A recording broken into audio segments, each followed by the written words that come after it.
Question number 3. This is from Bengals Mike. That's at Bengals Mike. Didn't they say Baker's career was pretty well over when he couldn't make it in Carolina either? He revived his career elsewhere, and elsewhere is waiting for Young. It's a fair point to make. Absolutely. I think, when you look across the league, you see the reclamation projects, Sam Darnold in Minnesota, Baker, like you said, in Tampa, Geno Smith in Seattle. I think there's a good lesson there. I think the lesson is that a lot of times quarterbacks' performance can be dictated by their circumstances. And some quarterbacks go into great circumstances, other quarterbacks go into poor circumstances. I think, with the benefit of retrospect now, we can say that CJ Stroud went to a much better circumstance than Bryce Young did. I don't know if we would have said that at the time when the two were drafted and Bryce Young was going to play for Frank Reich, who was seen as a quarterback's whisperer, and CJ Stroud was going to go play for DeMeco Ryans, a first-year head coach who came from the defensive side. But as things turned out, they were able to get Nico Collins to a point where he became a star receiver, which he hadn't been previously. Tank Dell really worked out as a third-round pick. Dalton Schultz was a great pickup at tight end. They've got a really good offensive line to begin with. So CJ Stroud had a great situation.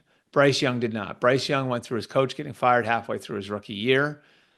Bryce Young had moving parts in the offensive line. The offensive line didn't play well. A depleted receiver group that had just traded away DJ Moore, interestingly enough, in the trade to go get Bryce Young.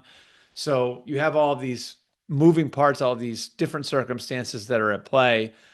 And now, what you have is a quarterback who, quite frankly, to the teams that have played him, looks broken. A guy who's not looking downfield, a guy who doesn't see the field, the middle of the field very well. That could be related to his height. And, a guy who, and this is the death knell for quarterbacks, is looking at the rush. And, defensive coordinators right now see a guy who is being very careful about being hit. And that's a tough spot to be in as a quarterback. The guy with the quick eyes that processes so fast from Alabama is gone.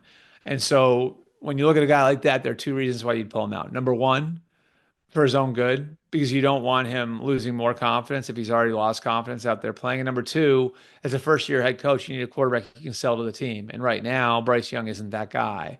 So they'll sit him down, and it'll be interesting to see what happens, now going forward. If they have a high pick again, they may have a decision to make. If Andy Dalton plays well, will they have the opportunity to get Bryce Young back in there? There are a lot of reasons why teams don't make this decision, why teams ride it out with their young quarterbacks.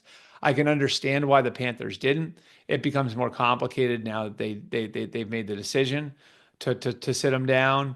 And this is not the end of Bryce Young's career, but it certainly complicates things. There are a lot of good stories of guys who got in better circumstances after being in bad circumstances earlier in their career.